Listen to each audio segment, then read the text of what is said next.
இந்தியாவுடைய இண்டஸ்ட்ரீஸ்ல இருக்கக்கூடிய மிகப்பெரிய ஜாம்பவான்கள் அப்படின்னு நம்ம பார்க்குறது யாருன்னு பார்த்தோம்னா டாடா, அதானி, அம்பானி இந்த மாதிரி நம்ம பார்த்துக்கிட்டு இருக்கோம். பேசிக்காக இவங்கள தான் நமக்கு நல்லா தெரியும். ஸோ இதில் டாட்டாக்கு காம்படிஷனாக இப்போ அம்பானி வந்து சென்னையில் ஒரு விஷயத்தை தொடங்க போகிறாரு. ஸோ அது என்ன பண்ண போகிறாரு அதை பற்றின முழு விவரத்தை நீ வீடியோவில் பார்க்கலாம். Welcome to Naveeno with me, voice of Vijay Krishna.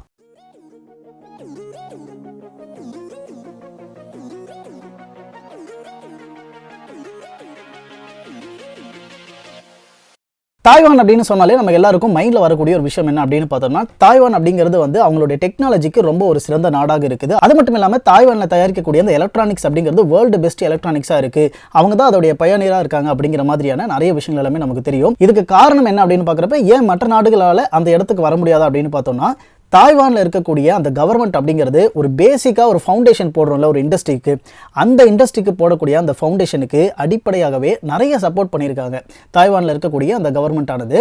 So இவங்க தயாரிக்கக்கூடிய அந்த எலக்ட்ரானிக்ஸாக இருக்கட்டும், இல்லைனா அதில் இருக்கக்கூடிய அந்த டெக்னாலஜியாக இருக்கட்டும், மேனுஃபேக்சரிங் டிபார்ட்மெண்ட்டாக இருக்கட்டும், ஒவ்வொரு டிபார்ட்மெண்ட்டுக்கும் ஒவ்வொரு மாதிரியான சப்போர்ட்டை வந்து அந்த இண்டஸ்ட்ரிக்கு கவர்மெண்ட் சைட்லேருந்து நிறையவே கொடுத்துருக்காங்க.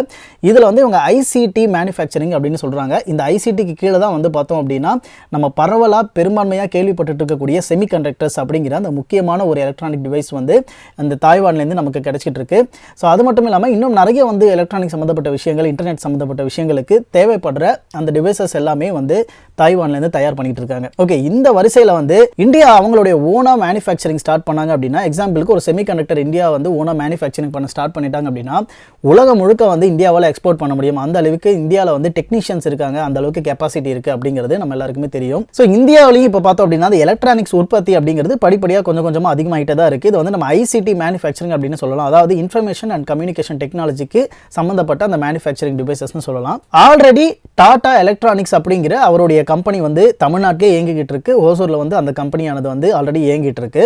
பட் இப்போ இந்த ரிலையன்ஸ் வந்து எதுக்காக இந்த ஃபீல்டுக்குள்ளே வராங்க அப்படின்னு பார்க்குறப்ப, சீனா அவங்களுடைய இந்த மேனுஃபேக்சரிங் கம்பெனிஸ் வந்து ஆல்ரெடி நிறைய நாடுகளில் நிறைய தளங்களில் வந்து அவங்க நிறுவிக்கிட்டு இருக்காங்க. ஸோ இந்தியாவில் அவங்களுடைய ஒரு தளம் நிறுவப்படுறதாக இருக்குது. ஸோ அந்த வாய்ப்பை வந்து விட்டுறக்கூடாது அப்படிங்கிறதுக்காக தான் ரிலையன்ஸ் அம்பானி என்ன பண்ணுறாரு அப்படின்னா, சென்னையில் அவருடைய பிராண்டுக்கு கீழே வந்து இந்த ஒரு எலக்ட்ரானிக் கம்பெனியை துவங்கணும் அப்படிங்கிறதுக்காக ஒரு மிகப்பெரிய மேனுஃபேக்சரிங் யூனிட்டை பிளான் பண்ணுறதா இருக்காங்க. முகேஷ் அம்பானியுடைய RSBVL லிமிடெட் அப்படின்னு அந்த லிமிடெட் மூலமா தான் இந்த விஷயத்தை கொண்டு வர போகிறாங்க. இந்த RSBVLங்கிறது ஒன்றும் கிடையாது, Reliance strategic business ventures limited அப்படிங்கிறது தான் இந்த RSBVL பார்த்தோம் அப்படின்னா கிட்டத்தட்ட 50.1% வந்து அவங்க வந்து அந்த ஷேர் ஹோல்ட் பண்ணியிருக்காங்க. அதே மாதிரி யூஎஸ் கம்பெனி பேஸ் பண்ணியிருக்கக்கூடிய ஒரு technology and industry service provide பண்ணக்கூடிய ஒரு கம்பெனி தான் சான்மைனா அப்படின்னு சொல்லக்கூடிய அந்த கம்பெனி.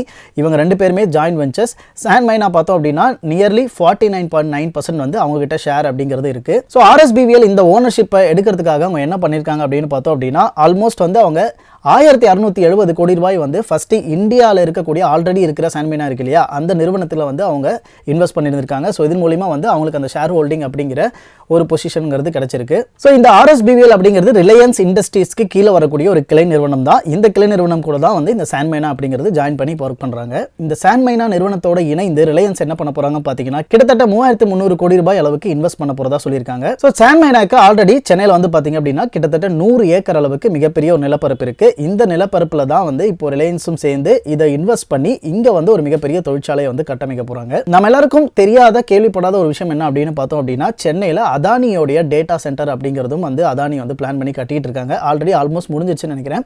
ஸோ இந்த அதானி டேட்டா சென்டர் பார்த்தோம் அப்படின்னா எல்லாமே வந்து ஃபுல் அண்ட் ஃபுல்லி வந்து டேட்டாவை சிங்க்ரோனைஸ் பண்ணி டேட்டாவை ஸ்டோர் பண்ணக்கூடிய ஒரு மிகப்பெரிய world first biggest data centre அப்படிங்கிற அளவுக்கு வந்து பார்த்தீங்கன்னா இந்த டேட்டா சென்டரை நிறுவிட்டு இருக்காங்க. ஸோ கிட்டத்தட்ட பார்த்தோம் அப்படின்னா எல்லாருமே ஒரே ஏரியாவில் இருக்கக்கூடிய அந்த காம்படிஷனில் தான் டாட்டாவும் இருக்காரு, அம்பானியும் இருக்காங்க, அதே மாதிரி அதானியும் வந்து இருந்துட்டு இருக்காரு. ஸோ ஃபர்ஸ்ட் இந்த சான்மைனா ஸ்டார்ட் பண்ணக்கூடிய இந்த ஒரு பிளான்ட்ல என்ன பண்ண போறாங்க அப்படின்னு பார்த்தோம்னா, 4Gக்கும் 5Gக்கும் தேவையா இருக்கக்கூடிய அந்த வன்பொருள் சொல்ற ஹார்ட்வேர் வந்து தயார் பண்றதுக்கு இதை வந்து ஃபர்ஸ்ட் இவங்க இம்ப்ளிமெண்ட் பண்ண போறாங்க. இதை தயார் பண்ணி இந்தியா மட்டும் இல்லாமல் உலக அளவில் வந்து இதை எக்ஸ்போர்ட் பண்றதுக்காக தான் இந்த ஒரு தொழிற்சாலையை பேசிக்காக சென்னையில் கொண்டு வராங்க.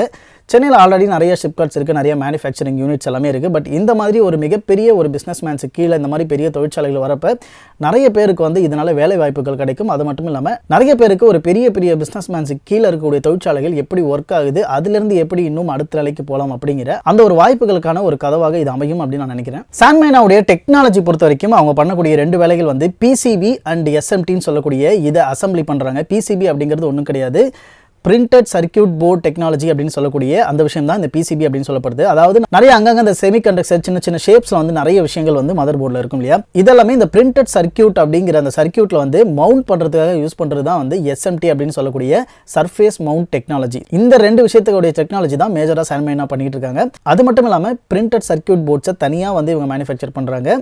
பேக் பிளைன்ஸ் அப்படின்னு சொல்லக்கூடிய அந்த பேக் பிளைன்ஸில் வந்து பார்த்தோம் அப்படின்னா லைன்ஸ் எல்லாமே இருக்குது. இப்போ ஒரு க்ரீன் கலர் சர்க்யூட் போர்டு இருக்குது அப்படின்னா அதில் வந்து பார்த்தீங்கன்னா கிரே கலரில் சின்ன சின்ன லைன்ஸ் இந்த மாதிரிலாம் போட்டிருக்கும்.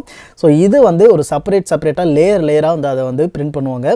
ஸோ அந்த மாதிரி இருக்கிறது வந்து நியர்லி 70 to 55 லேயர்ஸ் வர அளவுக்கு இந்த பிளாக் பிளைன்ஸ் போர்டை வந்து இவங்க வந்து கிரியேட் பண்ணுறாங்க. அது மட்டும் இல்லாமல் மீடியாலையும் மெடிக்கல் இண்டஸ்ட்ரீஸ்லையும் இந்த மாதிரி சம்மந்தப்பட்ட விஷயங்கள் எல்லாமே பண்ணுறாங்க. வெல்டிங் பண்ணும்போது அதுக்கு தேவையான ஃப்ரேம் எப்படி இருக்கணும் அப்படிங்கிற அந்த ஃப்ரேமிங் டிசைன் பண்ணுறாங்க. அதே மாதிரி மெடிக்கலில் பார்த்தோம் அப்படின்னா மோல்டட் இன்ஜெக்ஷன்ஸ் இந்த மாதிரி மெடிக்கலுக்கு தேவைப்படுற சில விஷயங்களையும் வந்து இவங்க மேனுஃபேக்சர் பண்றாங்க. சரி, இதுக்கும் ரிலையன்ஸ் அம்பானிக்கும் என்ன சம்பந்தம், ஏன் இவங்களோட ஒரு கை கோர்த்து இந்த டெலிகம்யூனிகேஷன் ஏன் ஃபர்ஸ்ட் ஸ்டார்ட் பண்றாங்க அப்படின்னு பார்க்குறப்ப, டவர்ஸில் இருக்கக்கூடிய அந்த இன்ஃப்ராஸ்ட்ரக்சர் இருக்கு இல்லையா, 4G 5க்கு தேவையான இன்ஃப்ராஸ்ட்ரக்சர் எத்தனை நோடு வரணும் அப்படிங்கிற அந்த ஃபுல் டிசைன் டு டெவலப் சர்வீஸை வந்து இவங்க பண்ணித்தராங்க. அது மட்டும் இல்லாமல் ஆப்டிக்கல் டிரான்ஸ் ரிசீவர்னு சொல்லுவோம். ஒரு விஷயத்தை அனுப்புனா அதை வந்து டிரான்ஸ்ஃபார்ம் பண்ணுறது, அதை ரிசீவ் பண்ணுறதுக்கு இன்னொரு ரிசீவர் வேணும் இல்லையா, ஸோ அந்த டிரான்ஸ் ரிசீவரையும் வந்து இவங்க மேனுஃபேக்சர் பண்ணுறாங்க. ஸோ அது மட்டும் இல்லாமல் நம்ம வந்து கம்யூனிகேஷன் சிஸ்டம்னு சொல்லக்கூடிய வாக்கி டாக்கி இருக்கு இல்லையா, வாக்கி டாக்கி டிவைஸும் இவங்க மேனுஃபேக்சர் பண்ணுறாங்க. பேக் ஹால் சிஸ்டம்ஸ் அப்படின்னு சொல்லக்கூடிய அந்த பேக் ஹாலில் இருக்கக்கூடிய சர்வர் இன்டகிரேட்டட் கம்யூனிகேஷன் சிஸ்டம்னு சொல்லுவாங்க. அந்த இன்டகிரேட்டட் கம்யூனிகேஷன் சிஸ்டத்தையும் இவங்க ஃபுல் அண்ட் ஃபுல் மேனுஃபேக்சர் பண்றாங்க. ஸோ அதே மாதிரி இவங்க எதில் ரொம்ப எக்ஸ்பர்ட் அப்படின்னு பார்க்குறப்ப ரேடியோ ஃப்ரீக்வன்சி அப்படின்னு சொல்லக்கூடிய அந்த ப்ராடக்ட், அதாவது டவர்ஸில் இருக்கக்கூடிய அந்த பேஸ்லேருந்து என்னென்ன ரிப்பேர்ஸ் என்ன டிசைன் எல்லாத்தையுமே மொத்தமாக வந்து இவங்களால சர்வீஸ் பண்ணி கொடுக்க முடியும். ஸோ இதனால தான் வந்து அம்பானி வந்து இவர் கூட டைப் பண்ணிக்கிட்டு அவருக்கு தேவையான மற்ற எல்லா விஷயங்களுமே இவங்க பார்த்துப்பாங்க. ஸோ அவருடைய பிஸ்னஸை கொண்டு போய் கஸ்டமர்ஸ் கிட்ட சேர்க்கறது மட்டும் தான் வந்து அவருடைய வேலையாக இருக்கும். இந்த ரிலையன்ஸ் அம்பானியோட எலக்ட்ரானிக்ஸ் மேனுஃபேக்சரிங் ஒன்ஸ் சென்னையில் ஸ்டார்ட் ஆயிடுச்சு அப்படின்னா இந்தியாவிலிருந்து நமக்கான வேலை வாய்ப்புகளும் அதிகமாகும். இந்தியாவிலிருந்து வெளியே போகக்கூடிய இந்த எக்ஸ்போர்ட்டிங் அதிகமாகும். அதே மாதிரி நமக்கு தேவையான எலக்ட்ரானிக் டிவைசஸை இங்கேயே நம்ம தயார் பண்ணிட்டு இருக்கோம் அப்படின்னா நம்ம வெளியிருந்து வாங்கக்கூடிய அந்த ஒரு இம்போர்ட்டிங் சார்ஜஸும் வந்து கம்மியாகும். ஸோ நம்மளால டிவைசஸை ஓரளவுக்கு கம்மி பிரைஸில் வாங்க முடியும். ஒன்ஸ் இந்த மேனுஃபேக்சரிங் பிளான்ட் வந்துருச்சு அப்படின்னா தான் இதுக்கான பிளான்ஸ் என்னென்ன அப்படிங்கிறது நம்மளால தெரிஞ்சுக்க முடியும். இதை பற்றி உங்களுக்கு இன்னும் வேறு ஏதாவது நாலேஜ் இருந்தது அப்படின்னா கண்டிப்பாக கமெண்ட் பாக்ஸில் மென்ஷன் பண்ணலாம். காவிரி சேனலை மறக்காம சப்ஸ்கிரைப் பண்ணிக்கோங்க, பெல் நோட்டிஃபிகேஷன் கிளிக் பண்ணிக்கோங்க. தேங்க்ஸ் ஃபார் வாட்சிங். தமிழ் பேசும் உள்ளங்களுக்கும் காவிரி நியூஸ் பார்வையாளர்களுக்கும் நன்றி.